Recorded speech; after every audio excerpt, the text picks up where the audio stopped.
Flood irrigation छोड़कर सूक्ष्म सिंचाई पद्धति अपनाने वाले किसानों के लिए हरियाणा सरकार बेहतरीन योजना लेकर आई है। इस योजना से सभी किसानों को जबरदस्त लाभ होगा। इस योजना का क्रियान्वयन मिकाडा के तहत हो रहा है। मिकाडा का अर्थ है micro irrigation and command area development authority. MICADA Haryana में सूक्ष्म सिंचाई पद्धति को बढ़ावा दे रहा है, इसीलिए मिकाडा ने हरियाणा के सभी किसानों के लिए ऐसी योजना तैयार की है जिसमें सूक्ष्म सिंचाई पद्धति अपनाने वाले किसानों को 85 से 100% तक सब्सिडी दी जा रही है। मिकाडा की ये योजना दूसरे राज्यों के लिए भी उदाहरण है। मिकाडा की ये योजना क्या है और इसका किसान कैसे लाभ ले सकते हैं, इसकी पूरी जानकारी लेने के लिए हमने बात की मिकाडा के प्रशासक पंकज से। टेक्निकल फार्मिंग चैनल को सब्सक्राइब करें और बेल आइकन भी दबाएं ताकि आगे आने वाले वीडियो की नोटिफिकेशन आपको मिलती रहे। ये आपकी जो माइक्रो इरिगेशन मिकाडा की जो स्कीम है वो क्या है और किसानों के लिए उसका बेनिफिट कैसे उठा सकते हैं? माइक्रो इरिगेशन पानी को फसल या पौधे को देने की प्रक्रिया है। जैसे जनरली जो इरिगेशन का सिस्टम अभी तक प्रेवलेंट है, जिसको यूज़ करते हैं किसान, वो फ्लड इरिगेशन है, जिसमें कि एक बहुत छोटा सा परसेंटेज पानी, छोटी सी अमाउंट वो फसल को जाती है, बाकी सब या तो नीचे चली जाती है पर्कुलेट होके या फिर इवेपोरेट हो जाती है। और इसी तरह से जो उस पानी के साथ जैसे जो खाद या इंसेक्टिसाइड्स, पेस्टिसाइड्स जो भी डालते हैं वो भी बहुत बड़ी मात्रा में डाले जाते हैं ताकि उसका जो छोटा सा भाग है वो जो पौधे के पास पहुंचता है वो सफिशिएंट हो। माइक्रो इरिगेशन में ड्रिप, स्प्रिंकलर, मिनी स्प्रिंकलर, जिसको हम फव्वारा और टपका बोलते हैं, उनके द्वारा पानी और जो खाद है वो पौधे को ही दिए जाते हैं, मिट्टी को नहीं, ताकि जितनी ज़रूरत है उतने में ही काम चल जाए। हरियाणा के किसानों ने भी बड़ी संख्या में जो ट्यूबवेल से सिंचाई करते हैं, ट्यूबवेल से पानी लेते हैं, उन्होंने इस पद्धति को, माइक्रो इरिगेशन को एक्सेप्ट किया हुआ है। कई सालों से किसान बड़ी संख्या में इसको एक्सेप्ट करते रहे हैं। अब हमारा प्रयास है कि जो किसान भाई कैनाल से पानी लेते हैं, नहर से पानी लेते हैं, उससे सिंचाई करते हैं, वो भी इसको अपनाएं और इसका फ़ायदा उठाएं। बहुत सारे किसान ऐसे हैं जिनके पास जैसे 2 एकड़, 3 एकड़, 5 एकड़, 10 एकड़ ज़मीन है, लेकिन उनको जो पानी मिलता है नहर का वो पूरी ज़मीन के लिए पूरा नहीं पड़ पाता, लेकिन वो भी अपनी पूरी ज़मीन को माइक्रो इरिगेशन पद्धति यूज़ करके उस पूरी ज़मीन को सिंचित कर सकते हैं और इसमें अधिकांश फसलों में इवन पैदावार भी बढ़ती है। तो इसमें आपने क्या स्कीम तैयार की है जिससे किसान माइक्रो इरिगेशन का लाभ उठा पाएँ या ज़्यादा से ज़्यादा उसकी तरफ आएँ? इसमें 2-3 चीज़ें सरकार ने शुरू की हैं। एक तो वाटर कोर्स की एक पॉलिसी बनाई, क्योंकि पहले एप्लीकेशंस आ जाती थी लेकिन उनकी जो वरीयता है, प्रायोरिटी डिसाइड करने का कोई क्राइटेरिया नहीं था।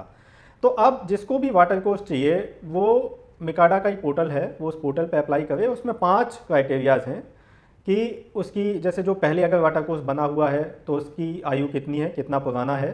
जो 20 साल से ज़्यादा पुराने वाटर कोर्सेज हैं और डैमेज्ड हैं वही टेकअप किए जाते हैं रिहेबिलिटेशन में।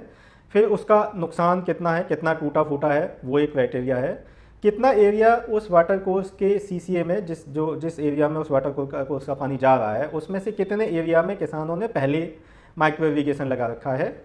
अगला क्राइटेरिया है कि अब वो जो वाटर कोर्स बनवाना चाहते हैं वो पाइप्ड बनवाना चाहते हैं या जो ओपन बनवाना चाहते हैं। जो पाइप्ड वाटर कोर्स बनवाना चाहते हैं उनको एक्स्ट्रा मार्क्स मिलेंगे, क्योंकि उसमें भी पानी की सेविंग होती है, जो पर्कुलेशन है या फिर जो इवेपोरेशन है वो बचता है। और उसके साथ जो माइक्रो इरिगेशन चूज़ करते हैं उनके लिए एडिशनल मार्क्स मिलेंगे। तो इन 5 पैरामीटर्स पर उसकी प्रायोरिटी, उनके जो मार्क्स आएंगे उसके बेसिस पर उसकी प्रायोरिटी डिसाइड की जाएगी ताकि वो फेयरली किया जा सके। इसके साथ साथ एक ऑन फार्म टैंक की पॉलिसी सरकार ने बनाई कि पहले ये इस तरह की पॉलिसी, सिमिलर सी पॉलिसी हॉर्टिकल्चर डिपार्टमेंट में थी, लेकिन अब उसको सभी एग्रीकल्चरल क्रॉप्स के लिए एक्सटेंड कर दिया गया है। और वो पॉलिसी ये है कि 5 एकड़ से लेके 50 एकड़ तक के एरिया को कवर करते हुए अगर 1 किसान, 2 किसान, 3 किसान अगर बनवाते हैं तो इंडिविजुअल टैंक काउंट किया जाएगा, उसमें 70% सब्सिडी का प्रावधान है। तो अगर 4 या 4 से ज़्यादा किसान मिलकर अपनी ज़मीन देकर बनवाते हैं तो उसमें 85% सब्सिडी का प्रावधान है, 15% फार्मर से देना पड़ेगा। इसके साथ साथ फिर सोलर पंप दिए जाने का भी प्रोविज़न है, जो कि हरेडा के द्वारा दिया जाता है, लेकिन उसमें मिकाडा फैसिलिटेट करेगी। मिकाडा अपने यहाँ उसकी एप्लीकेशन लेके और उसको आगे टेकअप करेगी। सोलर पंप पर भी 75% सब्सिडी का प्रावधान है, 25% फार्मर शेयर है। और इसके बाद जो ऑन फार्म एमआई है, मतलब स्प्रिंकलर, ड्रिप और मिनी स्प्रिंकलर, उनमें 85% सब्सिडी है, 15% फार्मर शेयर और 12% जीएसटी वो फार्मर को देनी होगी। इसके साथ साथ अगर कैनाल बेस्ड जो प्रोजेक्ट आते हैं जिनको प्रोजेक्ट मोड में एग्जीक्यूट किया जाएगा, मतलब एक कैनाल का जो पूरा CCA है, चक है, कमांड एरिया है, उसमें से अगर 40% किसान ऑन फार्म MI लगाने के लिए तैयार हो जाते हैं, एप्लीकेशन लगा देते हैं, तो उसको एक प्रोजेक्ट मोड में एग्जीक्यूट किया जाएगा और उसमें ऑन फार्म पॉन्ड और सोलर पंप इन दोनों का फार्मर शेयर भी मिकाडा बियर करेगा। तो वो दोनों चीज़ें बिल्कुल फार्मर को फ्री मिलेंगी। फार्मर को वाटर कोर्स की जो टोटल कॉस्ट है, मतलब फार्मर जो WUA है, वाटर यूजर एसोसिएशन या फिर ग्रुप ऑफ फार्मर्स हैं, उनको वाटर कोर्स की कॉस्ट का 1% प्लस जो ऑन फार्म MI है उसका 15% फार्मर शेयर देना पड़ेगा। बाकी सोलर पंप और ऑन फार्म पॉन्ड की कंप्लीट कॉस्ट मिकाडा बियर करेगा। ये केवल उनके लिए है जो प्रोजेक्ट मोड में पूरे वाटर कोर्स का एक प्रोजेक्ट होगा। तो इस तरह से जो कैनाल बेस्ड इरिगेशन है उसमें प्रयास किया जा रहा है कि किसान ज़्यादा से ज़्यादा माइक्रो इरिगेशन की तरफ शिफ्ट हों। जैसे अगर कोई वाटर कोर्स नहीं बनवाना चाहता, वैसे इंडिविजुअल टैंक लेना चाहता है कोई तो किस पे पोर्टल पे अप्लाई करते ना होगा, और अगर कोई कम्युनिटी में 40% किसान करवाना चाहते हैं तो किस पे अप्लाई करना होगा?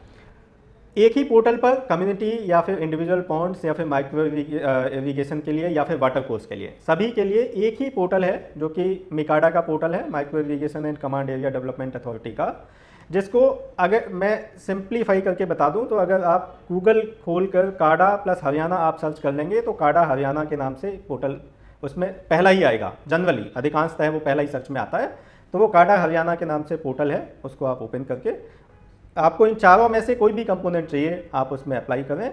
और उसमें मैं उस पोर्टल में भी थोड़ा सा एक्सप्लेन कर देता हूँ। उस पोर्टल में 3 स्कीम्स हैं।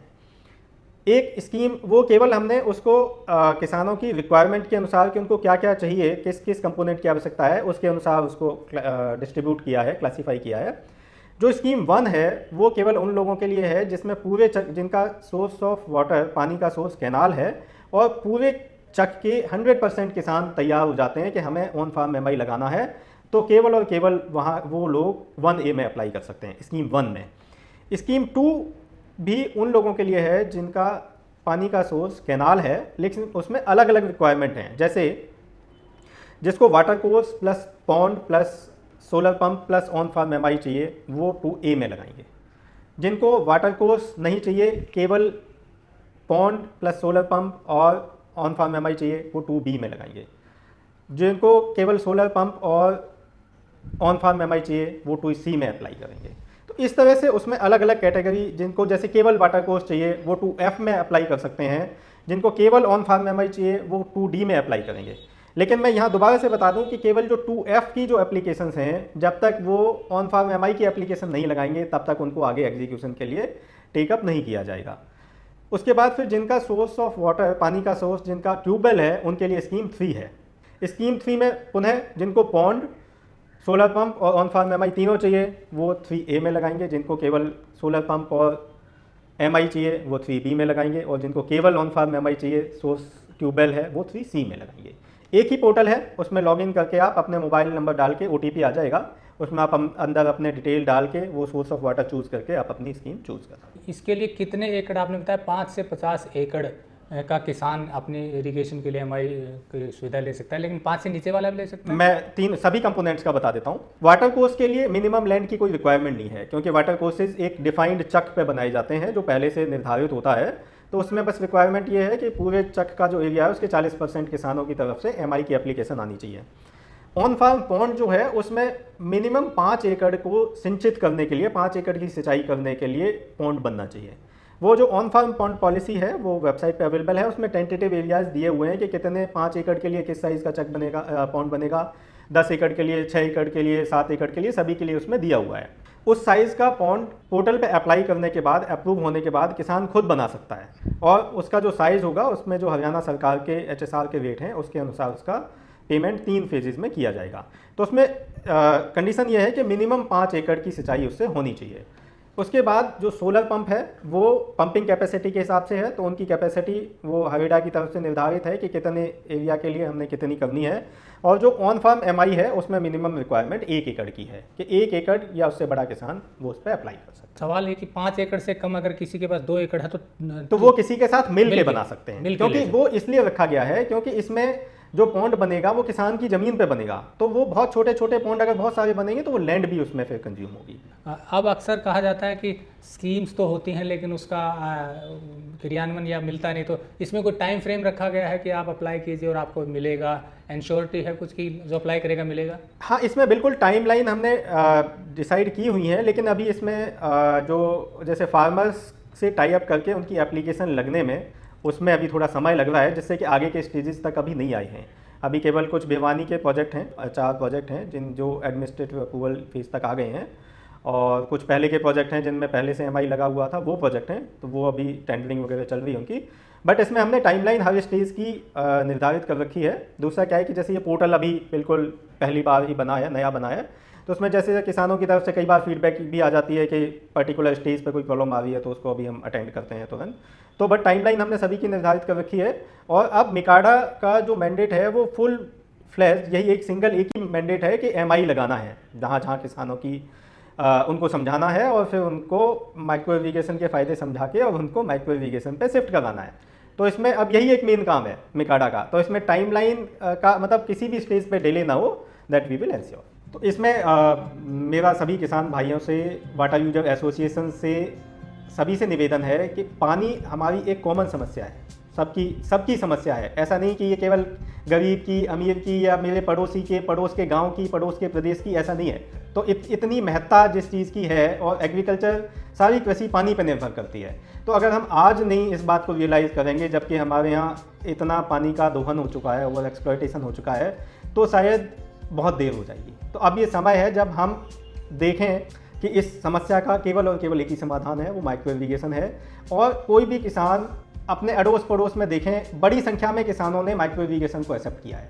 तो अब ये समय है कि बाकी किसान भी, WUS अपने सभी मेंबर्स को भी समझाएं, उनको दिखाएं कि माइक्रो इरिगेशन को एक्सेप्ट करने के फ़ायदे हैं और इसका कोई नुकसान नहीं है। तो मैं सभी से निवेदन करूँगा कि वो इस मिकाडा पोर्टल पर आएँ, इसकी स्कीम्स को देखें और माइक्रो इरिगेशन की तरफ से अपनी जो खेती की प्रैक्टिसेस हैं उनको शिफ्ट करें, और पानी बचाने में, प्रदेश को बचाने में हम सभी की मदद करें।